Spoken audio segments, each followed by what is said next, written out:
Republican presidential candidates, they're down in Oakland County tonight as they prepare for the GOP debate. That starts at 8 o'clock. That's right. But tomorrow, one of the candidates, Herman Cain, will be in northern Michigan, in Traverse City. He's going to stop by Streeters to talk about his plans. That's right. Big announcement came last night. The person that made that announcement was Dave Barr. Dave is the Grand Traverse County chair of the Republican Party. That's correct. That's correct.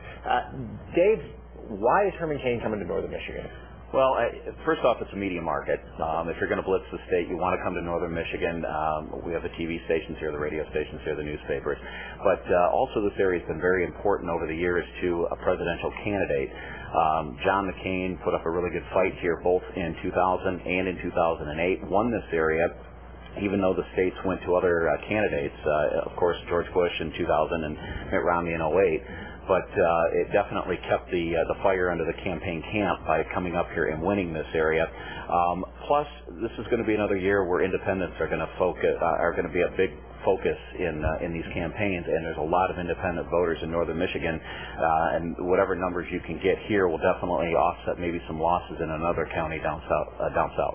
You know, when we first heard last night, we tweeted it out and put it on Facebook and our webpage and everything. We got a lot of response from our viewers who had a lot of questions, both for and against. Is there going to be opportunity tomorrow night for them to ask Herman Cain the questions themselves?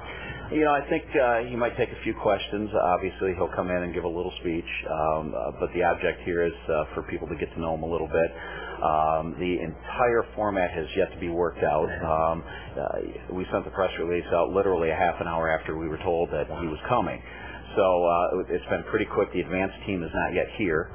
So once they get here, we'll get the exact format ironed out. But he will spend a lot of time shaking hands, taking photos before he has to leave and move on to the next stop. Well, it really was quite the buzz on the social media last night. And one of the questions that keeps coming up, and we talked about this, there's an explanation for it, is Streeters seems like, well, it's a perfectly nice nightclub or entertainment venue. It seems like an unusual place to have such an event, but there's a reason behind that. There's a reason. You know, Doug Street has done a great job at kind of reinventing Streeters. Number one, over the last couple of months, he had Broads for a Cause was in there. He's done a lot of class reunions, a lot of weddings. He has a fantastic room in there called Reserved.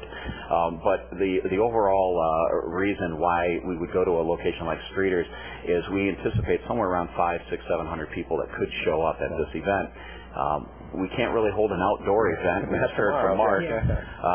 So an outdoor event is out. So where can you hold a event indoors in Grand Traverse County on 2 days' notice and put 600 people under the roof? And Doug has a sound system. He has a fantastic room there. It's all set up. There's going to be some light hors d'oeuvres, plenty of parking. It's just a great venue to hold events like this. You said you had pretty short notice last night, but if anyone would know if we're going to get some more presidential candidates maybe coming through this area as the campaign hits up, you would be the guy to tell us. My staff. Well, we have an event coming up on the radar right now, and we have some soft commitments from some of the campaigns for February. February 18th, we're going to hold a multi-county Reagan Day dinner.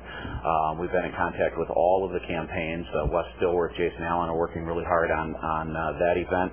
And hopefully they'll all come in, the 8 candidates that are still in the race, or whatever that number may be in February. And I would anticipate that Mitt Romney has been in the area before. We've held events for him. I would anticipate seeing him. Newt's been in this area before. So I would think that a lot of these candidates will make their way through. But February, it's around the 18th. We're looking at having hopefully all of the candidates just ahead of the Michigan primary. Well, all right, so tomorrow night, Streeters, doors open at 7 o'clock. Herman Cain's expected to arrive just about 8 o'clock. He's got a big blitz throughout the state earlier in the day, but we're his last stop, so 8 o'clock. And then you can't bring your kids. That's been a question. And the room is set up for that, and you should be home by 10.